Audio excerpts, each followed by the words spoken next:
পথুরা লাগিয়া দেখ বিছানা পাতিনু, গাছে আম ফুলের মালা আমি তাম্বুলো সাজাইনু, দীপ জ্বালাইনু, গাছে লাম ফুলের মালা। দেখ সখী, আমার গাথা মালা শুকাই গেল, আমি গোবিন্দ বলে তো সেই মালা দিতে পারলাম না। হে মালা আমার কি কাজ হলো, আমার গাথা মালা শুকাই গেল। রাধারানী আক্ষেপ করে দুঃখ করে কাঁদছে।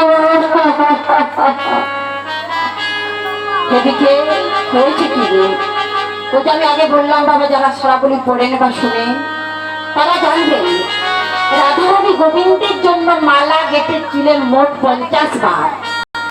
একবারও গোবিন্দের বলে সেই মালাখানি দিতে পারেননি।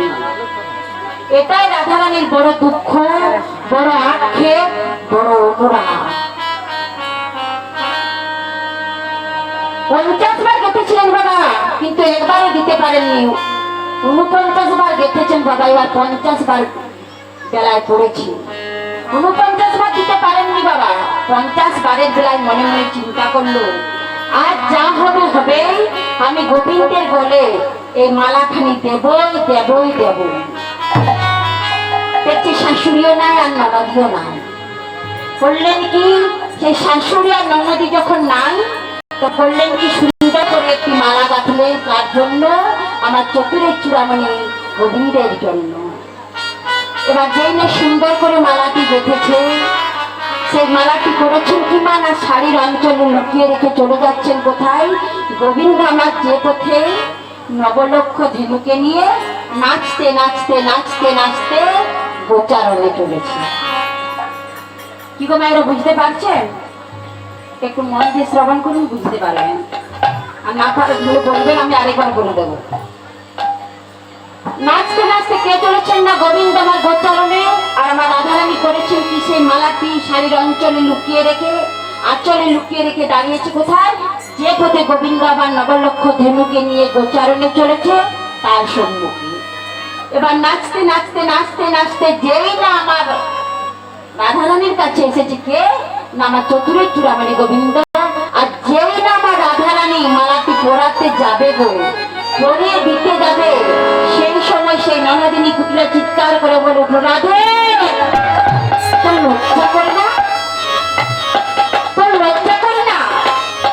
রাধারানী দেখলো, আমি বুঝি আমার মেয়ের সাথ মনে রইল, এখন আমি বুঝি আমার গোবিন্দের গলে মালা পরা হলো।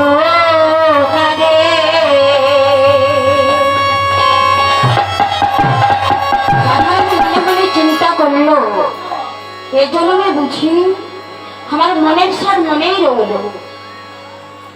আমি গোবিন্দের গলে একবারও মালা দিতে পারলাম না। এটাই রাধারানীর বড় দুঃখ, আক্ষেপ, অনুরাগ। 50 বারের বেলায় মালা দিতে পারলো না কেন?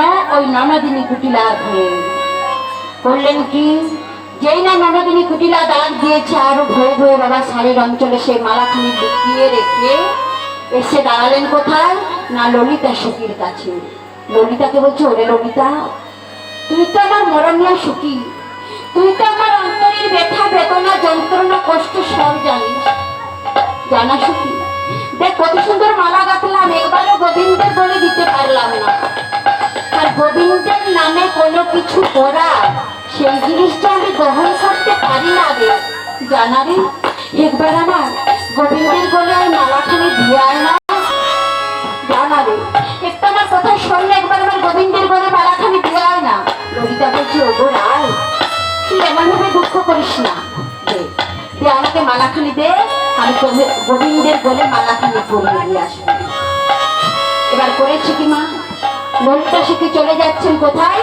না গোবিন্দকে মালা দেব বলে যে মালাটি গেঁথেছে কে, না আমার শ্রীমতী রাধা রানী।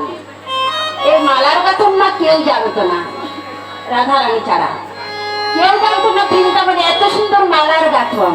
এবার ললিতা সখী করেছে কি, সেই মালাটি হাতে নিয়ে দাঁড়িয়ে আছে, দাঁড়িয়ে আছে দাঁড়িয়ে থাকতে থাকতে হলো তার পায়ে ব্যথা ধরে গেছে। কিন্তু গোবিন্দ এমন খেলায় মত্ত হয়েছে, গোবিন্দ আমার বাবা ললিতা সখীর দিকে তাকায়নি। এবার যেই না তাকিয়েছে, ললিতা সখী বলে, "হে গোবিন্দ, এই দেখো আমি কতক্ষণ থেকে তোমার জন্য এই সুন্দর মালাটি নিয়ে দাঁড়িয়ে আছি। তোমার রাধারানী পাঠিয়েছে তুমি এটি পরে যাও এবং আমাকে উদ্ধার করে যাও। আমি অনেকক্ষণ থেকে দাঁড়িয়ে আছি, আমি আর দাঁড়িয়ে থাকতে পারবো না।" এবার যেই না বলেছে, গোবিন্দ বলছে, "ওগো, আমি কেমন করে যাব? আমি কি করে যাব? দেখছো না আমার বলাই দাদা আছে যে, দুজনে দুজন কথোপকথন চলছে বাবা। তখনকার দিনে ফোন ছিল না তো বাবা, যে চ্যাটে সব লেখা যাবে, তখনকার দিনে ফোন ছিল না। এবার দুজনে ইশারায় চলছে, এ বলছে কেমন করে যাব, এ বলছে কি করে যাব, আর আমার ললিতা সখী বলছে, হে গোবিন্দ, মালাখানে পরে যাও। এবার করলো কি, গোবিন্দ বলছে, ঠিক আছে, ইশারায় চলছে বাবা, বলছে ঠিক আছে, তুমি এক কাজ করো, ওই মালাটি সুন্দর করে রেখে যাও গাছের কোটরে, আমি সময় মতো পরে নেব। ললিতা সখী করলো কি বাবা, একটি পলাশ পাতার ঠোঙায় সেই মালাটি মুড়ে যত্ন সহকারে কোথায় রেখে দিলেন না, একটি গাছের কোটরে।